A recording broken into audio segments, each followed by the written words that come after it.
Hello sir, నా మాట వినిపిస్తుందా అండి? మీది వాయిస్ కట్ అయిపోతా ఉంది సార్, మీ వాయిస్ రావట్లేదు నాకు. వినిపిస్తుందా సార్? ఇప్పుడు వినిపిస్తుందండి. ఆయన్ని రేపు సాయంత్రం 7ంటికి పెట్టాను సార్ డిబేట్, యూట్యూబ్ లో పెట్టాను. మీరు యూట్యూబ్ లోకి వచ్చేయండి. అంశం ఏంటంటే అసలు బైబిల్ అనేది మానవాళికి పనికొస్తుందా పనికి రాదా, అసలు బైబిల్ దైవ గ్రంథం ఎలా అయింది, ఈ 2 అంశాల మీద మాట్లాడదామండి. అంటే మీరే గ్రంథం సార్? ఏంటండి? మీరే గ్రంథాన్ని ఫాలో అవుతారని? నేను హిందూ గ్రంథాలు అన్ని అండి. హిందూ గ్రంథాలు అన్ని ఫాలో అవుతారా? ఓకే ఓకే, వాటి మీద కూడా మీరు మాట్లాడొచ్చుగా. అంటే అవి హిందూ గ్రంథాల్లో రాముడు దేవుడు మీరు నమ్మాలని చెప్పి మీకు సువార్తలు చెప్పారనుకోండి, ఖచ్చితంగా అప్పుడు మనం మాట్లాడాలా. ఇప్పుడు ఎందుకంటే హిందూ దేవుళ్ళకి మాత్రమే. ఇప్పుడు నేనేం చెప్తానంటే అండి, జాగ్రత్తగా వినండి. నేను చెప్పే ఆన్సర్ మీరు అడిగారు హిందూ గ్రంథాల మీద మాట్లాడదామని. ఇప్పుడు నేను చెప్తున్నా, హిందువులందరూ కూడా ఇదే మాట, మా దేవుళ్ళని మేము నమ్ముకుంటాం, ఎవ్వడో ప్రపంచంలో నమ్మద్దు, మీరు మాత్రం మా మతాన్ని నమ్మద్దు, ఏ క్రిస్టియన్ ముస్లిం నా మతంలోకి రావద్దు అని చెప్తా. మీరు కూడా అసలు హిందువులు ఎవరు, ముస్లింస్ ఎవరు, మిగతా ఎవరు కూడా మేము సువార్తలు చెప్పం, మీరు మా మతంలోకి రావక్కర్లేదంటే అప్పుడు మీ బైబిల్ మీద కూడా చర్చ మానేద్దాం. ఇలా మరి చెప్తారా మీరు? నేను ఒకటి చెప్తాను సార్.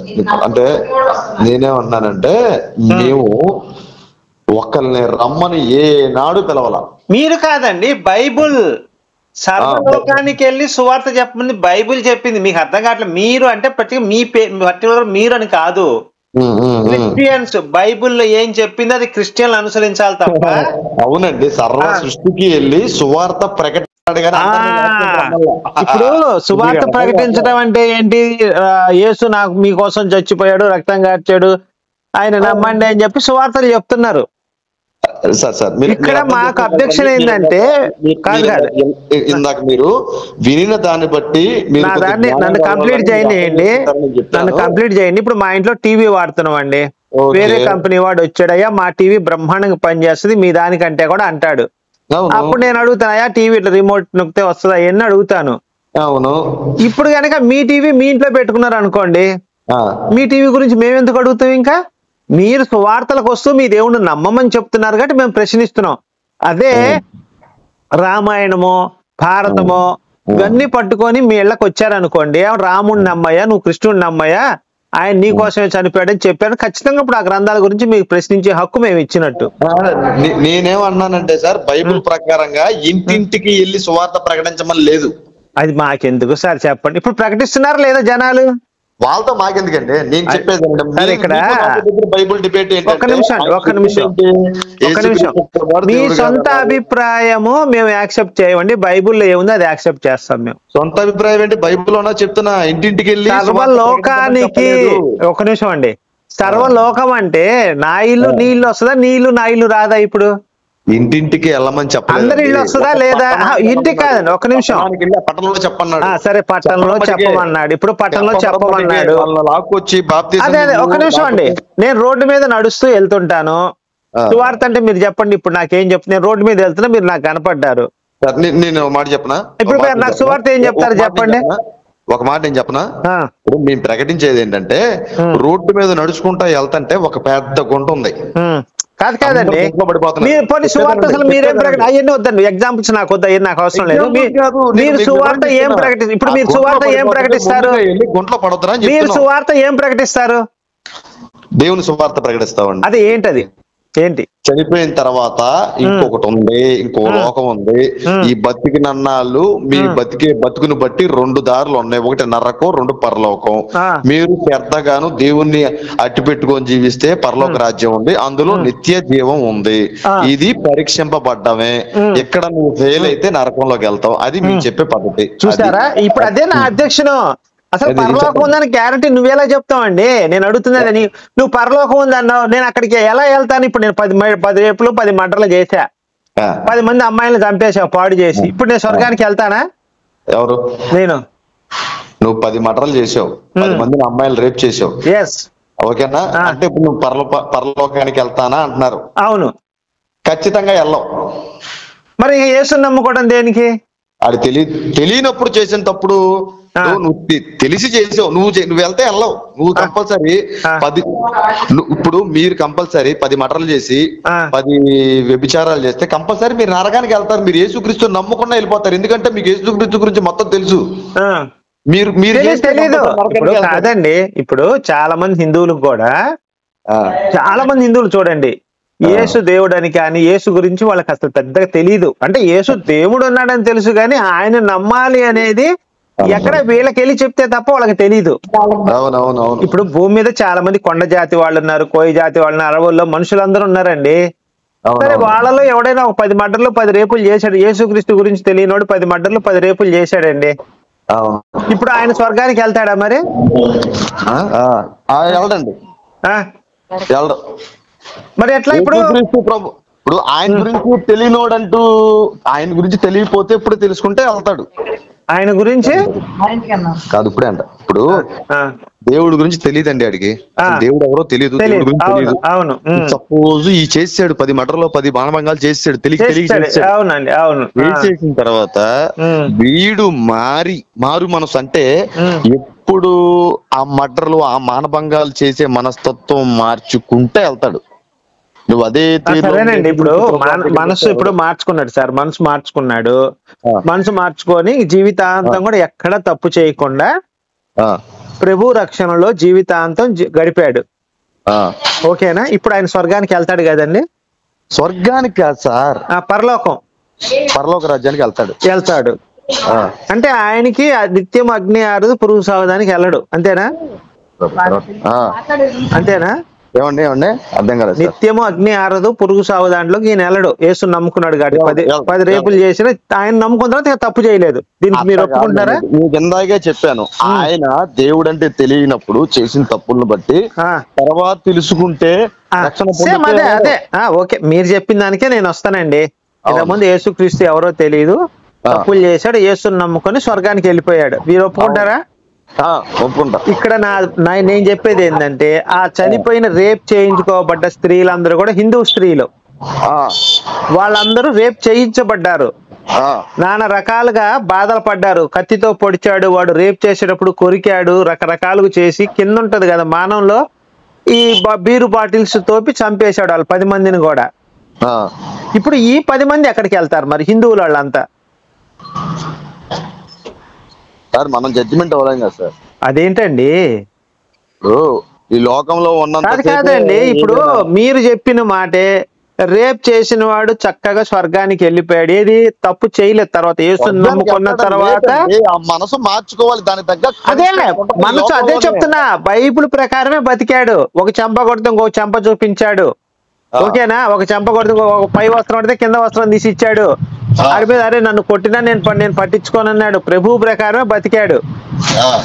కానీ ఈ 10 మంది అమ్మాయిలు చనిపోయిన తర్వాత ఈ 10 మంది హిందూ అమ్మాయిలు ఎక్కడికి వెళ్తారు? యేసుని నమ్ముకోవాలి, వీళ్ళకి యేసు తెలిసి ఎవరో ఈ ఆడోళ్ళకి. వీళ్ళు ఆ నలుగురు, ఆ 10 మంది ఆడవాళ్ళు వీడి చేత రేప్ చేయించుకొని, బీరు బాటిల్స్ తో పొడిపించుకొని, కొరికించుకొని, రాకడి వాడి పెట్రోల్ పోసి తగలబెట్టాడు వీళ్ళందరినీ, ఆడవాళ్ళని 10 మందిని. ఇప్పుడు కాదని అడిగిందని చెప్పండి, ఈ 10 మంది ఆడవాళ్ళు ఎక్కడికి వెళ్తారు? ఒక మాట నేను చెప్తాంటారా? ఏదైనా తప్పు చేసినప్పుడు ఒక్క మారే క్షమిస్తాడు ఆయన. కాదండి, మీరే అన్నారు, మీరేమన్నారు? వీడు తప్పు చేసి, వీడు యేసు ప్రభుని తెలుసుకున్నాడు, తర్వాత తప్పు చేయలేదు, స్వర్గానికి వెళ్ళిపోతాడు మీరు చెప్పారు. ఒక మాట అండి, మాట మార్చొద్దు. ఈ 10 మంది ఆడవాళ్ళు ఎన్ని వద్దండి?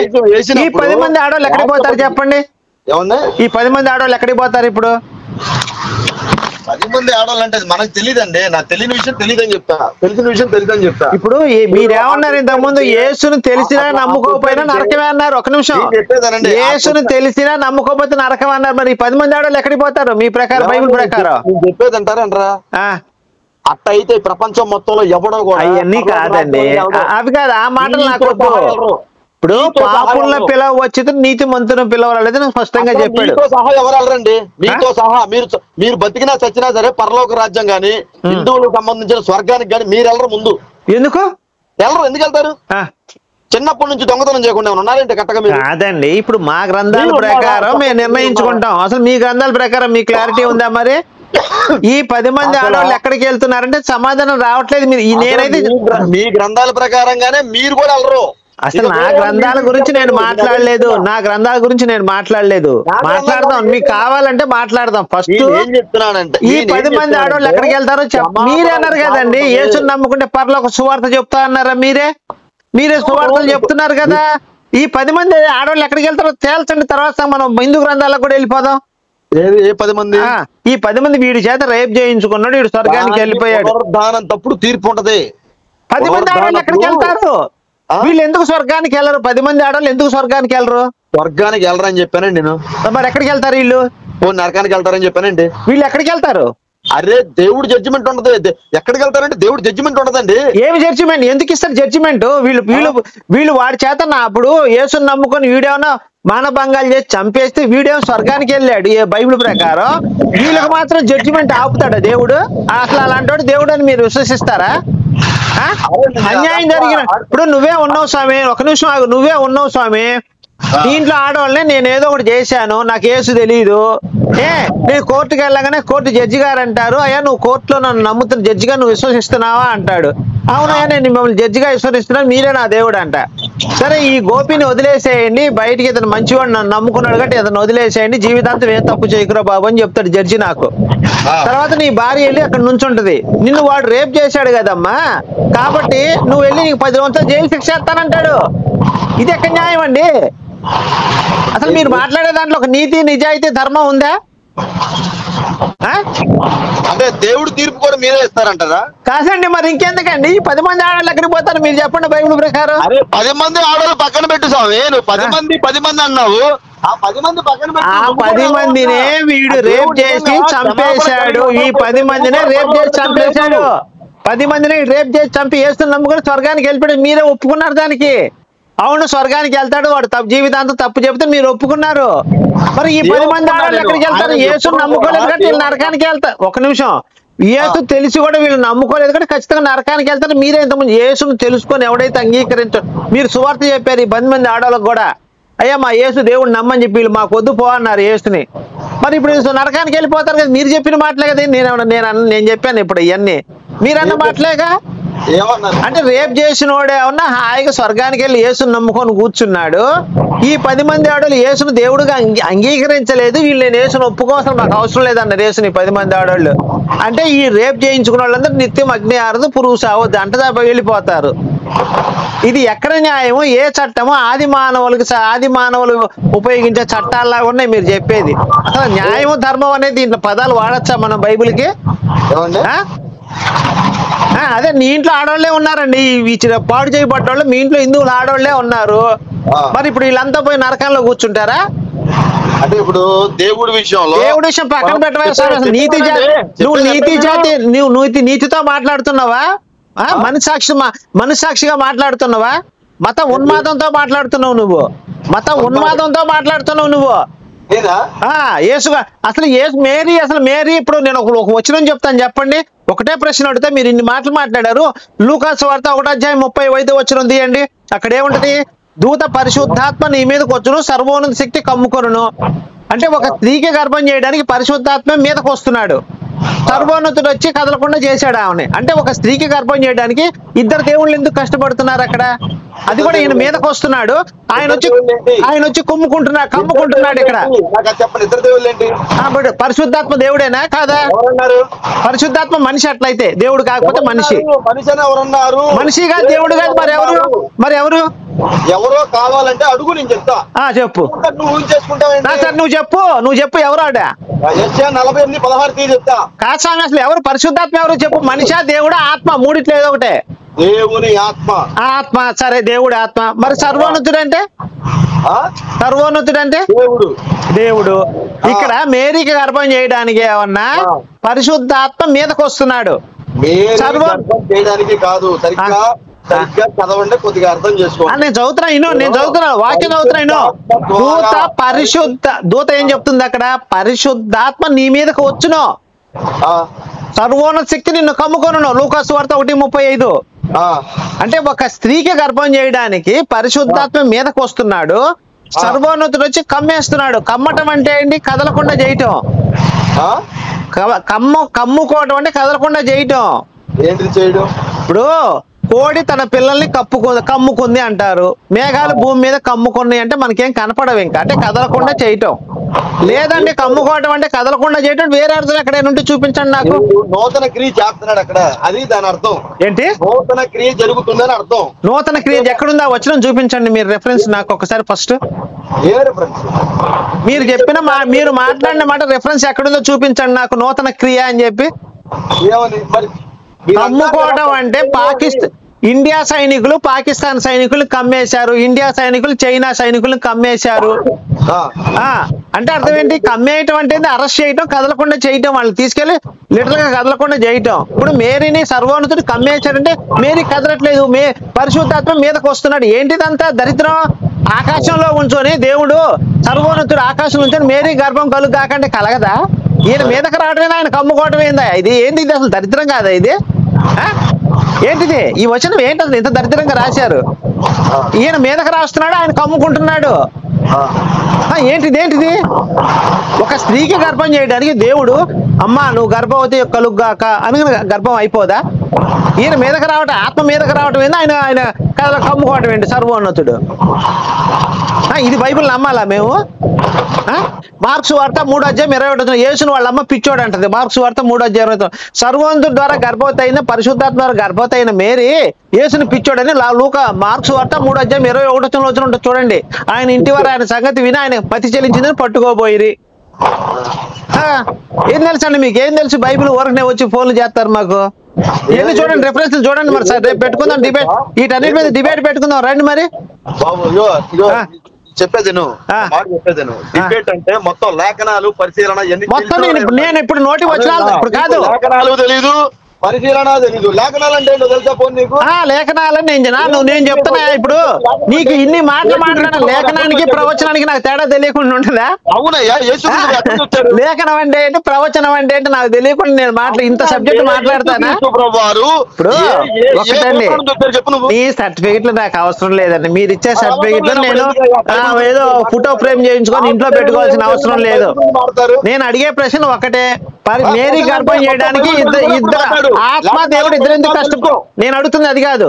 ఒక ఆత్మ ఒక దేవుడు ఒక స్త్రీకి గర్భం చేయడానికి ఈయన మీదకి రావటం ఏంది, ఆయన వచ్చి కమ్ముకోవటం ఏంటి? ఏంటి దరిద్రం ఇది? ముందు నీకు బైబిల్ తెలియాలి. నువ్వు చెప్పు, దీనికి ఆన్సర్ చెప్పండి. దీనికి ఆన్సర్ చెప్పు. అసలు యేసుక్రీస్తు ప్రభువు కాదు, ఒక్క నిమిషం. సారాకి పిల్లల్ని ఎట్లా ఇచ్చాడు? పాత నిబంధనలో సారాకి దేవుడు పిల్లల్ని ఎలా ఇచ్చాడు? దేవుడు పిల్లల్ని ఎలా ఇచ్చాడు? సారాకి పిల్లల్ని ఎలా ఇచ్చాడు? ఆమె గర్భఫలం ఎండిపోయినా సరే ఆమె పిల్లల్ని ఎలా ఇచ్చాడు? నోటి ద్వారా ఇచ్చాడు. కలుగ్గాక అంటే కలిగింది. భూమి ఆకాశం కలుగ్గాక అంటే కలిగింది.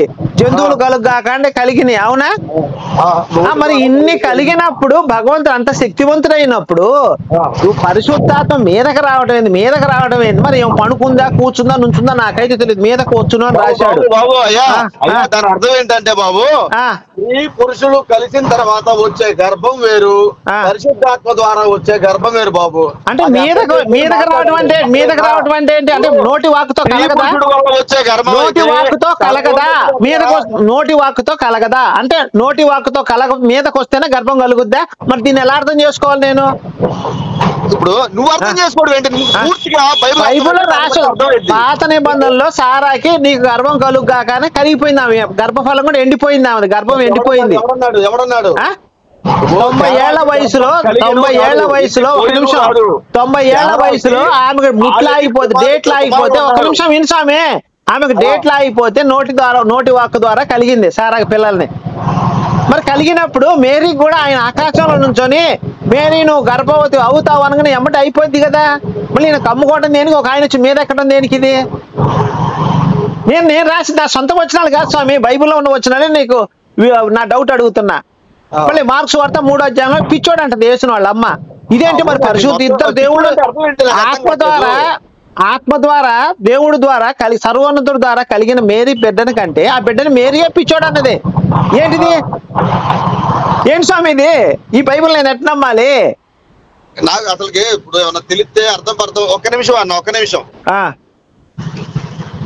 హలో, నువ్వు స్వామి మార్క్స్ వార్త 3వ అధ్యాయము. వ్యక్తి మీ కాల్ ని హోల్డ్ లో పెట్టారు, దయచేసి లైన్ లో వేచి ఉండండి. आपका कॉल होल्ड पर है, लाइन पर बने रहें या कुछ నేను అనేది ఏంటంటే ఏమండి మీకు రెఫరెన్స్ వాళ్ళ అమ్మని యేసుని పిచ్చోడు అని చెప్పి మార్కు వార్త 3:21 తీయండి, చూసుకోండి. అక్కడ ఏం రాసి ఉంటదంటే, మాట ఎందుకు వచ్చిందో చెప్పనా పోనీ. నాకు అవన్నీ వద్దండి, పరిశుద్ధ రిఫరెన్స్ చూపించండి, రిఫరెన్స్ చూపించి చెప్పండి, నాకు రిఫరెన్స్ చూపించి చెప్పండి. సొంత వచ్చిన వాళ్ళు వద్దు, నాకు రిఫరెన్స్ చూపించి చెప్పాలి బైబిల్ నుంచి అది ఎందుకు వచ్చింది అనేది.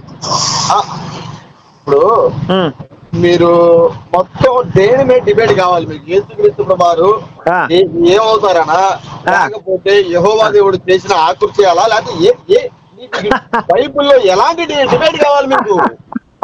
అది వివరించండి. సరేనయ్యా, అసలు ఈ పాత నిబంధన కాదు మరి వివరమే ఉంది. నేను అడిగే ప్రశ్నలలో ఇప్పుడు ఇంకొక ప్రశ్న చిన్న డౌట్ ఉంది నాకు. కాదు ఒక చిన్న డౌట్ ఉంది. వ్యభిచార వంశంలో పుట్టినోడు దేవుడు అవుతాడు, ఇది నా మొదటి ప్రశ్న. వ్యభిచార వంశం ఎవరిది? యేసుది. యేసుది వ్యభిచార వంశం ఎక్కడి నుంచి వచ్చాడు ఆయన? అరే నేను ప్రూవ్ చేస్తాను భయ్, నీకెందుకు అదంటావు? నేను ప్రూవ్ చేస్తాను. ఇప్పుడు నువ్వు రెడీ అంటే నేను ప్రూవ్ చేస్తాను యేసు వ్యభిచార వంశంలో పుట్టాడని. చెప్పు. మత్తయి సువార్త 1వ అధ్యాయం నుంచి 18 వచనాలు దాకా యేసు వంశావళి ఉంది. దాంట్లో రాహాబు, బెస్తిబా, తామర, రూతు వీళ్ళు నలుగురు కూడా వ్యభిచారులే. ఒక్క నిమిషం అన్న. ఒక్క నిమిషం. హలో అన్న, ఒక్క నిమిషం అన్నా. నువ్వు ఇప్పుడు బిజీగానే ఉన్నావా? ఎవరు? నేనా? నేను ఫ్రీగానే ఉంటాను. నీ పేరేంటన్నా? నా పేరు గోపి. గోపి గారు, మీరు చాలా చక్కగా మాట్లాడుతున్నారు, ఓకే నేను ఒప్పుకుంటా. కానీ మీరు అడిగిన దానికి దేంట్లో చెప్పండి, మాట్లాడుకుందాం. నేను వివరించలేనప్పుడు నా వల్ల కాదంటే నేనే తప్పుకుంటా. సరే అండి. అందుకే ఇప్పుడు ఫోన్ లో వద్దు, మనం రేపు సాయంత్రం 7ంటికి పెడతాను. మీరేం చదువు ఎందుకు అడుగుతున్నానంటే, ఆ యూట్యూబ్ లోంచి రావాలంటే ఒక ఈమెయిల్ ఐడి ఉండాలి మీకు. ఈమెయిల్ ఐడి ఉంది కదా మీకు? కొంచెం డిగ్రీ అయినా చదువుకున్నారు కదా?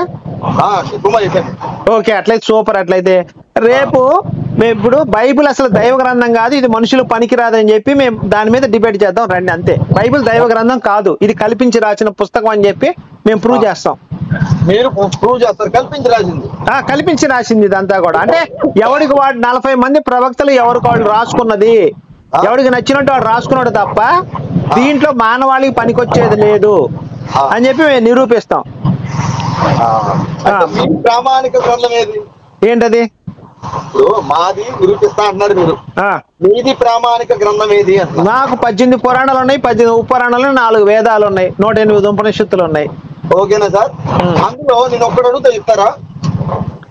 ఒకే ఒకటి. నేను అదే చెప్పాను కదండి. ఇప్పుడు నా రాముడు మాది బూతు పుస్తకం అన్నారు, మరి మీది మరీ ఇంత అంటే నేను ఇచ్చే ప్రతి దానికి కూడా మీకు రెఫరెన్స్ ఇవ్వగలను. నోటి మాట ద్వారా నేను ఒక్క మాట మాట్లాడితే నోటి మాట ద్వారా నన్ను వచ్చి మీరు ఖండించవచ్చు. నేను అన్ని రెఫరెన్స్లు ఇస్తాను మీకు.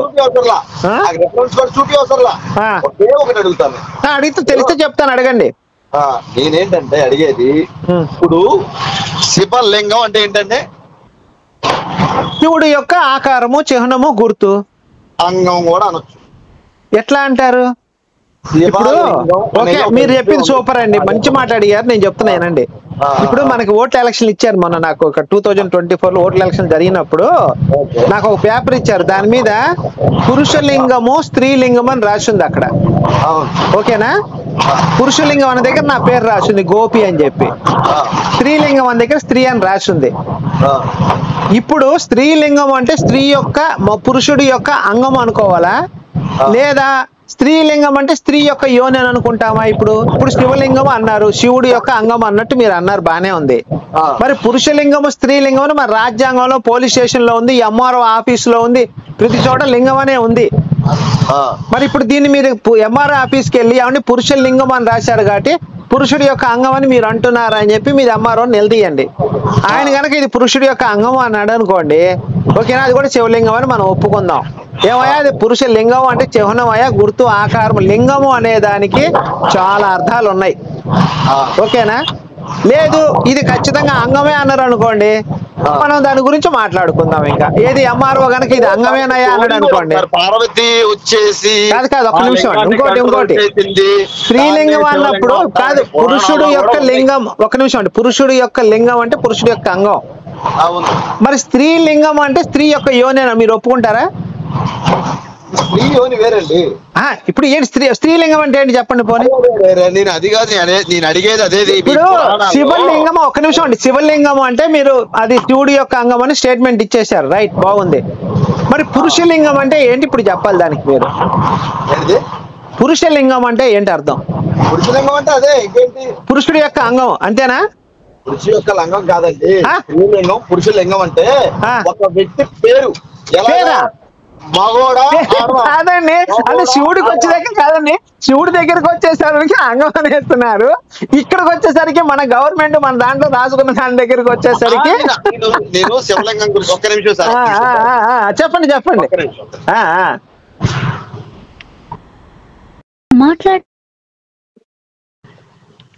హలో చెప్పండి. నేనేమన్నానంటే ఈ పురాణాల్లో, శివ పురాణంలో ఇప్పుడు సార్ ఒక్క నిమిషం మీకు చిన్న కొన్ని వచనాలు చెప్తాను చూడండి. పురుషలింగం అంటే పురుషులని, పురుష సంబంధాలను సూచించేది, ఓకేనా, రాముడు ధీరుడు. స్త్రీలింగం అంటే స్త్రీ సంబంధించిన పదాలు చూపించారు. నపుంసక లింగం అని ఉందని తెలుసా అండి, ఎప్పుడైనా విన్నారా మీరు? నపుంసక లింగం తెలుసు కదా. సామాన్య లింగం అని ఉంది, అది కూడా తెలుసా మీకు? సామాన్య లింగం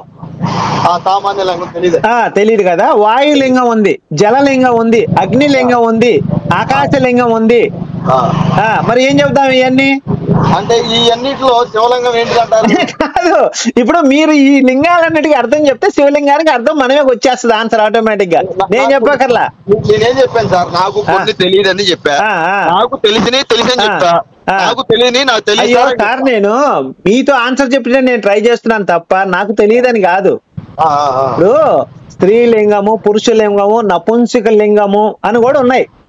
ఇప్పుడు మనం చదువుకున్న పదాల్లో కూడా ఉన్నాయండి, తెలుగులో ఉన్నాయి పదాలు. నపుంసక లింగం అనే వర్డ్స్ కూడా ఉన్నాయి. మరి వాటికి అంగం లేదు కదా, మరి ఎట్లా వాడతాం మనం? ఆ లింగం అనే పదం దానికి ఎట్లా వాడతాం మనం?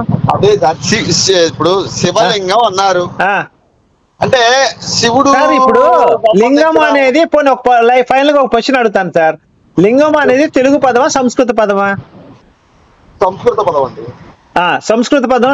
లింగం అంటే చిహ్నము, గుర్తు, ఆకారము. మీరు గూగుల్లో కూడా కొట్టి చూసుకోవచ్చు. ఇప్పుడు శివలింగం అంటే శివుడి యొక్క అంగమైనప్పుడు చిహ్నం అంటే గుర్తండి, ఆకారం. ఆయన ఆ రూపంలో పూజిస్తారు ఆయన్ని, శివుడి ఆకారాన్ని శివుడు పూజిస్తారు. ఒక నిమిషం అండి, శివపురాణంలో ఇదే ఉందండి, నేను చెప్పిందే ఉంది. లింగం అంటే మీ బట్టలు తెలియని అట్లా రాసుకున్నారు, కానీ లింగం అంటే గుర్తు. అందుకే సార్ మీకు ఇవన్నీ నోటి మాటల ద్వారా కాదు, మొత్తం రిఫరెన్స్ తో కూడా చూపిస్తా. మీరు అడిగిన ప్రశ్న మంచి ప్రశ్నే, నేనేం తప్పు పడతలేదు మిమ్మల్ని మీద కోపం గానీ ద్వేషం గానీ నాకేమి లేదు. మీరు అడుగుతున్న మంచి ప్రశ్న, చక్కగా అడిగారు. మీరు కనుక డిబేట్ కి వస్తే దీని మీద కూడా మొత్తం ఆధారాలతో చూపిస్తాం, రిఫరెన్స్ లో సహా. మీకు మీ గ్రంథాల పైన నేను డిబేట్ చేయలేనండి, నాకు తెలీదు. మీ గ్రంథాలు నేను చదివింది లేదు, పెట్టింది లేదు. బైబుల్ పరంగా చెప్పండి, నేను చేస్తాను. అందుకే సార్ నేను అదే కదా నేను ఉన్నాడు. ఆయన శివ పురాణం కాదు, మీరు చెప్పిన ఒక 17 పురాణాలు చదివాడు. అయితే అతను కూడా ఇప్పుడు మా దగ్గరే ఉంటున్నాడు. మేమందరం కూడా సంఘంలో ఏర్పడి ఒకరిని ఇబ్బంది పెడతానికి కదా, వచ్చేయడానికి కాదు, ఏది సత్యమో తెలుసుకోవడానికి అంతే. అయ్యో తప్పలేదండి, అసలు మీరు అడిగిన ప్రశ్నకి నేను కోపడ్డానా? నేను అదే సార్, ప్రవీణ్ గారు వేరుగా మాట్లాడారు, మీరు వేరుగా మాట్లాడుతున్నారు. ప్రవీణ్ గారి గురించి అంటే అతనితో సార్ ఒక్క నిమిషం అండి, ప్రవీణ్ గారు ఒక్క నిమిషం అండి. మెడికల్ షాప్ లో కొన్ని వేల టాబ్లెట్లు ఉంటాయి, అందరికి అన్ని పనికిరావు కదా, ఒక్కొక్కడికి ఒక్కో టాబ్లెట్ పనికి వస్తాలని ఒక్కొక్కటి తత్వం ఒక విధంగా ఉంటది. అందరూ ఒకే విధంగా ఉండాలంటే కుదరదు కదండి. ఇప్పుడు నేను అనేది ఏంటంటే సార్, నేను అనేది ఏంటంటే మీరు మాట్లాడే తీరు ఎట్లా ఉందంటే, ఇప్పుడు అన్ని బూతులు అన్నారు, మళ్ళీ బైబిల్లో ఉందంటున్నారు. సార్ నేను బైబిల్లో ఏది మాట్లాడినా సరే ఆ వచనం లేకపోతే నా నోటెమ్మటి రాదు. సరే సరే మీరు అన్నారు. మీరు నాకు వచనాలు నా వాట్సాప్ నెంబర్ ఇదే అండి, ఒకసారి హాయ్ పెట్టండి. ఆయన పెడితే సాయంత్రం 7 దగ్గర నుంచి ఎన్నింటికి పెడదాం అన్నారు? 2 hours ఉంటుందండి. ఎక్కడికి రావాలి? అంటే ఆన్లైన్ లో యూట్యూబ్ ఉంది సార్, నాకు 1,00,000 మంది సబ్స్క్రైబర్స్ ఉన్నారండి యూట్యూబ్ లో. ఓకే ఓకే, ఆన్లైన్ లో పెట్టేసుకున్నా అంటారా? ఆన్లైన్ లో పెట్టుకుంటే కనీసం 1000 మంది అయినా చూస్తారు, అంటే దాదాపు 20-30 వేల వ్యూస్ వెళ్తాయి మనకి. Okay okay sir, okay okay. సరే ఈ నెంబర్ నేను నోట్ చేస్తున్నాను. రేపు సాయంత్రం మీకు 2-3 కాల్ చేస్తానండి, ఒకసారి గుర్తు చేస్తాను. సాయంత్రం సార్? రేపు సాయంత్రం గుర్తు చేస్తాను, 4-5 కాల్ చేస్తాను. వివరణ ఇస్తానండి, ఎక్కడ కూడా బూట్ మాట్లాడడం, తక్కువగా మాట్లాడడం. సరే ఇప్పుడు నేను మీరు ఏది అడిగినా నేను స్నేహపూర్వకంగా చెప్పాను కదా, ఏమైనా తప్పు మాట్లాడానా? లేదు లేదు లేదు. ఇప్పుడు లింగం అంటే కూడా నేను స్పష్టంగా అన్ని ఆధారాలతో చూపించాను కదా. నేను అదే సార్ చెప్పేది, శాంతంగా మాట్లాడుకుందాం, ఏది సత్యమో ఏది అసత్యమో గ్రహించుకుందాం. నీకు ఉపయోగపడింది, నాకు ఉపయోగపడింది. ఇప్పుడు మీరు నన్ను ఒక మాట అంటే నేను 100 మాటలు అంటాను, నేను పెట్టుకున్న సిద్ధాంతం అది. ఇప్పుడు మీరు నన్ను ఏదైనా లా కొడక అన్నారు అనుకోండి, నేను 100 మాటలు అంటాను తిరిగి. అయ్యా నువ్వు తమ్ముడు అన్నావు, అన్నా అంటాను ప్రేమ పూలక. నా వయసులో మీరు పెద్దోళ్ళైనా చిన్నోళ్ళైనా నేను పెట్టుకున్న సిద్ధాంతం అది. ప్రవీణ్ గారితో ఏంటి సార్ అని మాట్లాడితే నన్ను రెచ్చగొడతానికి కాదు సార్, ఆయన్ని చాలా మంది ఫోన్లు చేసి ఇసుకిస్తా ఉంటారండి, అందుకే నా ఇరిటేషన్ గా ఉంటాడు ఆయన. చెప్పండి సార్ అన్న, మీరు గొర్రెలు మీరు రద్ది అన్నాడు అన్న. సరే గొర్రెలు సరే అండి, అట్లయితే సరే వదిలేసేయండి సార్. ఇప్పుడు నేను బైబిల్ అయితే పూర్తి ఆధారాలతో చూపిస్తాను మీకు. యేసు ద్రాక్షరసం తాగాడని, ఆయన ద్రాక్షరసం అంటే ఏంటి మొత్తం రెఫరెన్స్ కూడా చూపిస్తాను. నోటి మాటలు చెప్పాం మేము, మొత్తం బైబిల్లోంచి మొత్తం ద్రాక్షరసం అంటే ఏంటి, అసలు పాత నిబంధనలు రాశాడు, కొత్త నిబంధనలు రాశాడు, యేసు ద్రాక్షరసం తాగాడా లేదా, అన్ని రెఫరెన్స్లు చూపిస్తాం మేము. కొత్త నోటికి వచ్చినట్టు నేను మాట్లాడినాం. అది చూశారు కదా. ఇప్పుడు మీకు నోటితోనే నేను రెఫరెన్స్లు కూడా చెప్పేశాను. ఇవాళ నైట్కి 7ంటికి కాదు సార్, రేపు సాయంత్రం నేను 4-5 చేస్తాను మీకు. అంటే కొద్దిగా బయటకు వచ్చాను సార్, ఏట్ల మీద మీరు అడుగుతారు అంటే దాన్ని బట్టి నేను రేపు ఈ రోజు సాయంత్రం మీకు 7ంటికల్లా చెప్తాను సార్. అంశాలన్నీ కూడా మీరు నోట్ చేసి పెట్టుకోండి. ఓకే సార్, కొంచెం గట్టిగా ప్రిపేర్ అవ్వండి sir. Okay sir, okay sir. సరే అండి, రైట్.